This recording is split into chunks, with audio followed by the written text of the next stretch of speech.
Cerita diawali dengan sebuah aksi penggerebekan yang dilakukan oleh polisi terhadap pengedar narkoba, di mana penggerebekan tersebut tidak berjalan mulus karena salah satu pemimpin yang bernama Dean beserta anak buahnya berhasil melarikan diri.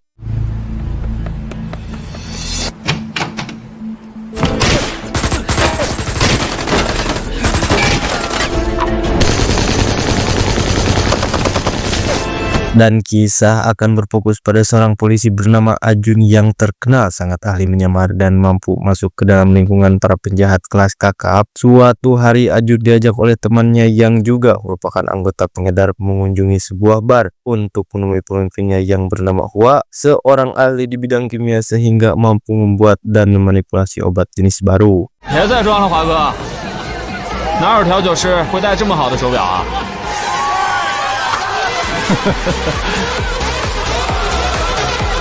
Pertemuan tersebut ditempatkan di sebuah ruangan pribadi yang dihadiri oleh Hua beserta orang-orang kepercayaannya. Hua memanggil Ajun dan temannya untuk memastikan jika mereka dapat dipercaya untuk menjadi bagian dari anggotanya.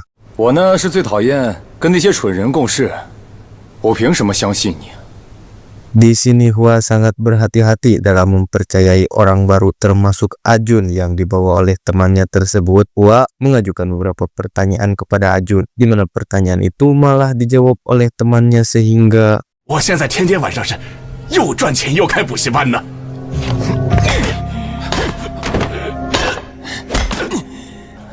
Hua melakukan hal itu dengan alasan jika dirinya merasa ditipu karena orang itu belum mengerjakan apa yang ia perintahkan. Pertemuan tersebut ternyata merupakan sebuah jebakan yang mana sebelum melakukan pertemuan Hua menyuruh Ajun dan temannya membawakan obat terlarang, yang di saat Ajun mengeluarkan obat itu, betapa kagetnya Ajun saat mendengar suara anjing dari pintu luar.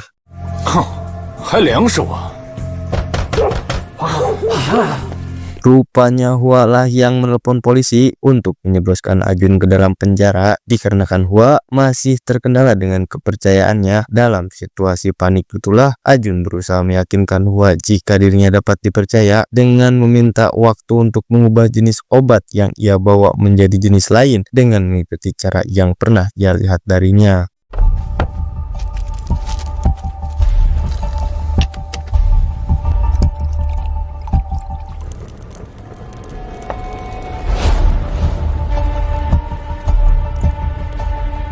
Tak lama kemudian polisi memaksa masuk dengan mendobrak pintu dan menangkap beberapa orang termasuk Ajun dan temannya tadi yang sempat tidak sadarkan diri. Ketika sedang diperiksa, sialnya hanya Ajun dan temannya yang dinyatakan positif menggunakan obat terlarang tersebut. Dengan berbagai alasan, Ajun menyanggah semua itu sampai ia bersih dan mengingat apa yang dikatakan Hua sebelumnya. 虽然你这个反应杠很轻微，但是证明不了你跟这个事情没有关系，清楚了吗？我没写，我什么都没写，我怎么可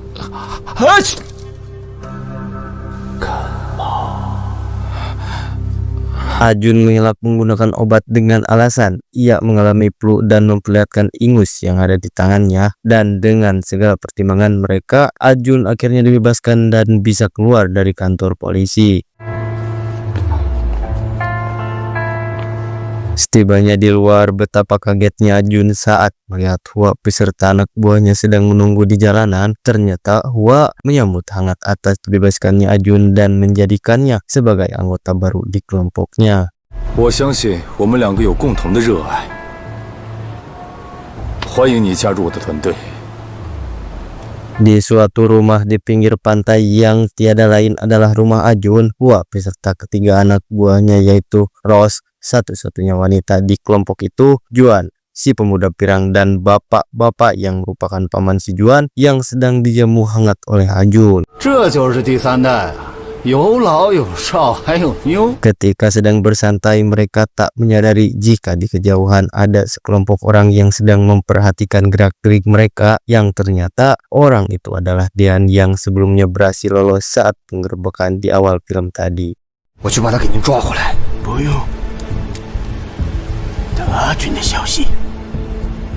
Sejenak kita akan dibawa mundur ke waktu sebelum Ajun bergabung dengan kelompok Hua. Tepat 1 hari sebelum Ajun pergi untuk menemui Hua, Ajun diajak berdiskusi terkait dirinya yang mulai Dian curigai, sehingga Ajun hampir saja dihabisi oleh Dian dan anak buahnya akan hal tersebut.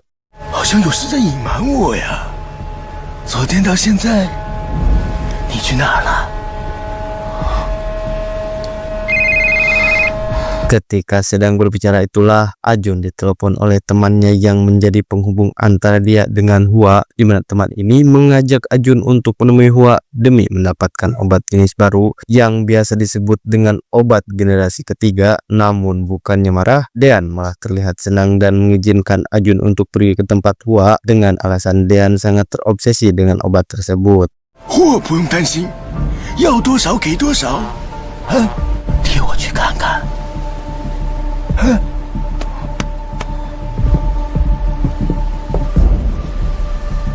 Kembali pada Ajun dengan kelompok Hua yang saat itu sedang berada di sebuah gudang penyimpanan barang yang disiapkan untuk dikirimkan. Ajun langsung berangkat untuk mengirimkan barang tersebut bersama si bapak yang ketika mereka baru saja memasuki sebuah gang sempit, tiba-tiba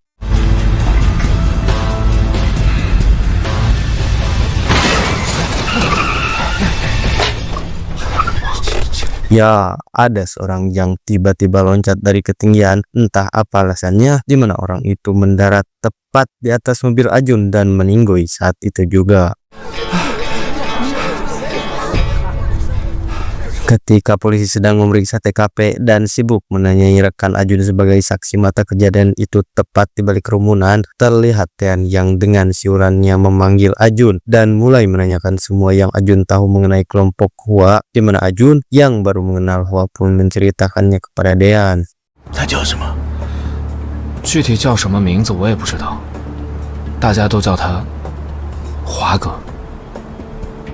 Dengan kejadian itu, Hua dan anak buahnya gagal mengirimkan barang tersebut dan membakar mobil beserta semua barang yang ada di dalamnya. Mereka tidak sama sekali menganggap kerugian itu sebagai kerugian besar. Yang penting, barang bukti lenyap dan mereka aman dari kejaran polisi.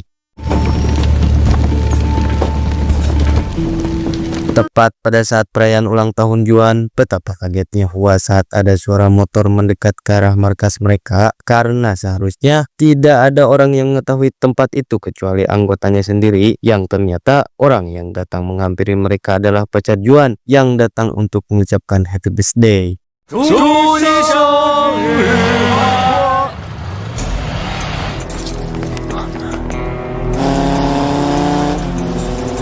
Ketika sedang bersama pacarnya, Yuan diberi minuman kesukaannya, di mana ia langsung menolak dan menyuruh si pacar untuk segera pergi dari sana. Yuan sadar jika kedatangannya merupakan sebuah kesalahan karena Hua akan sangat marah dan bisa saja menghabisi mereka berdua. 你赶快回去吧。不要嘛！ Ketegangan pun terjadi ketika Yuan kembali ke markas yang mana Hua sangatlah marah karena secara tidak langsung Yuan telah mengekspos tempat atau markas rahasia mereka sehingga 玫瑰，把他手机收了。不要！ setelah Hua memukuli Yuan sampai babak belur, Hua mengambil ponsel milik Yuan agar dia tidak bisa menghubungi pacarnya lagi dan tidak bisa membocorkan tempat persembunyiannya kepada orang lain, di mana Yuan yang merasa tidak terima dan marah besar kepada Hua pun sampai tak sengaja memanggil Hua dengan nama aslinya sehingga 你他妈的把手机还给我，刘新华！我手机不要了，真的，华哥，华哥，华哥，把手机给他。 Yuan yang mendapatkan ponselnya kembali pun langsung membanting dan menginjak-injaknya agar dirinya bisa kembali mendapatkan kepercayaan dari Hua. 我不要了，什么都不要了，我以后都听你的。是死是活，听天由命。 Di malam yang sama setelah kejadian itu, rupanya tanpa pengetahuan mereka semua, Ajun memperbaiki ponsel Yuan yang telah rusak. Hal itu dia lakukan untuk mengirimkan informasi penting terkait nama asli Hua kepada pihak polisi.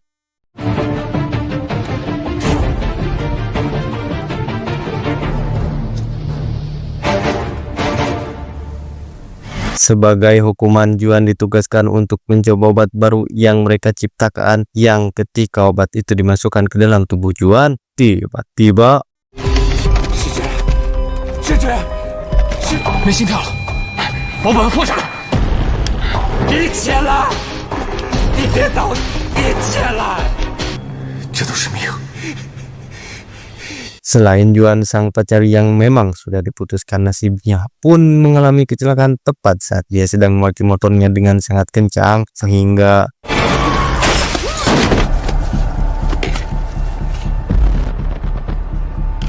Juan yang tidak bisa bernapas lagi membuat Ajun yang panik langsung beralih keluar mencari linggis. Ia mencongkel aki mobil demi membuat alat kejut jantung sederhana untuk menyelamatkan Juan.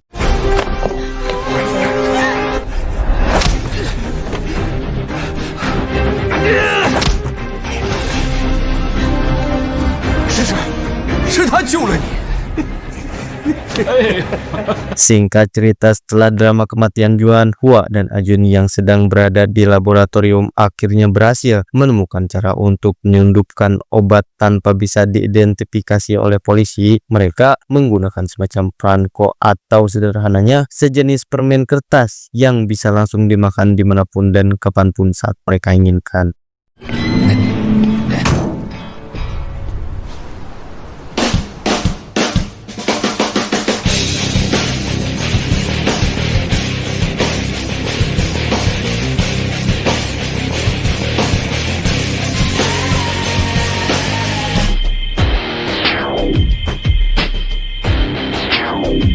Percobaan pertama mereka lakukan dengan berpencar mencari nasabah lama atau para pelanggannya. Mereka langsung ditawarkan obat yang terlihat seperti perangko tersebut, di mana hal itu diterima dengan baik dan mereka langsung membelinya dalam jumlah yang banyak.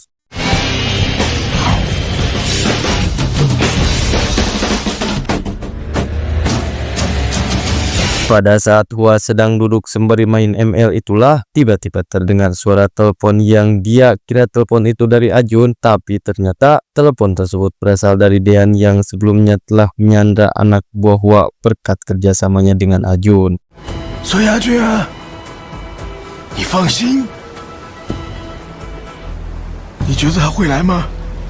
Tak lama kemudian Hua pergi ke tempat Dean untuk menyelamatkan anak buahnya yang saat ini tengah disandra. Entah apa yang Hua pikirkan, ia dengan santainya pergi sendiri ke markas Dean sambil mengisap cerutunya tanpa memperlihatkan raut wajah tegang sedikit pun.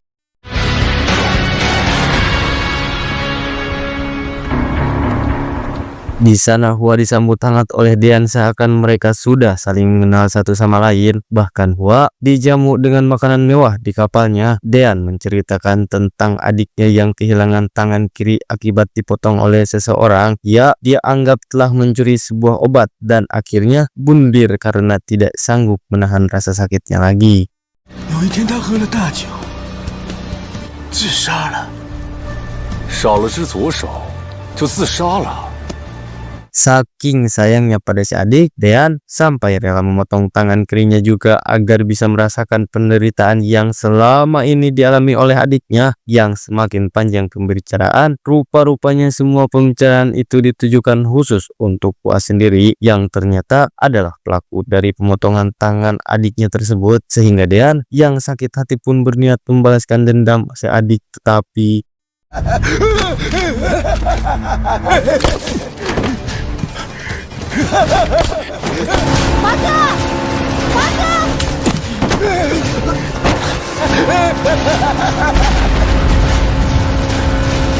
setelah kejadian itu, Hua memperlihatkan mesin miliknya kepada Ajun yang kali ini lebih canggih dari alatnya yang kemarin. Namun baru saja mengagumi barang indah itu, tiba-tiba kembali ke beberapa jam sebelumnya, Juan dan pamannya yang saat itu sedang di bandara untuk mengirimkan barang tersebut ke negara lain. Tapi sialnya, saat petugas bandara menggeledah tas yang dibawa si paman, petugas mulai mencurigai karena si paman terus saja menunjukkan gerak-gerik yang sangat mencurigakan.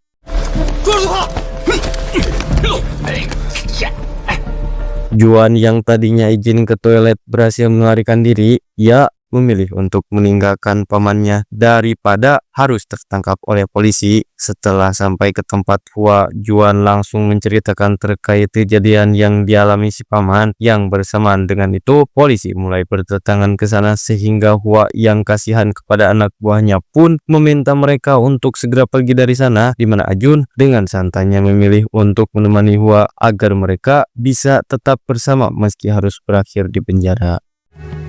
玫瑰，把他们带走。华哥，我留下来陪你。好。 Saat Rose dan Juan keluar, ternyata polisi sudah mengelilingi tempat itu, dan inilah yang terjadi. 去吧。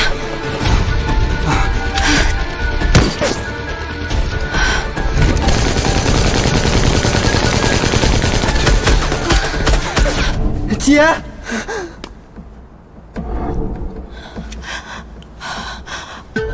Juan yang masih sadar sempat melaporkannya kepada Hua, namun meski berita itu tersampaikan, Hua tidak bisa menolong anak buahnya sedikit pun. Boro-boro menolong orang lain, dirinya sendiri juga tengah berada dalam kesulitan.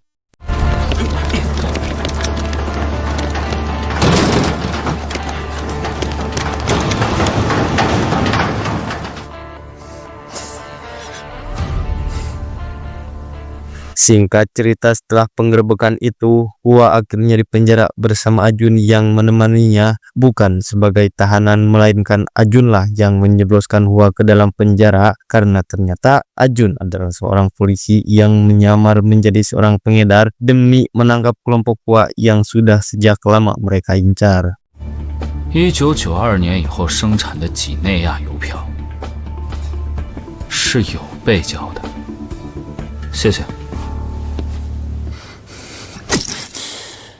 Tamat, ending yang sangat membangunkan. Pesan yang bisa kita ambil dari film ini adalah jangan bisnis narkoba. Saya G pamit undur diri, see you next video dan sampai jumpa.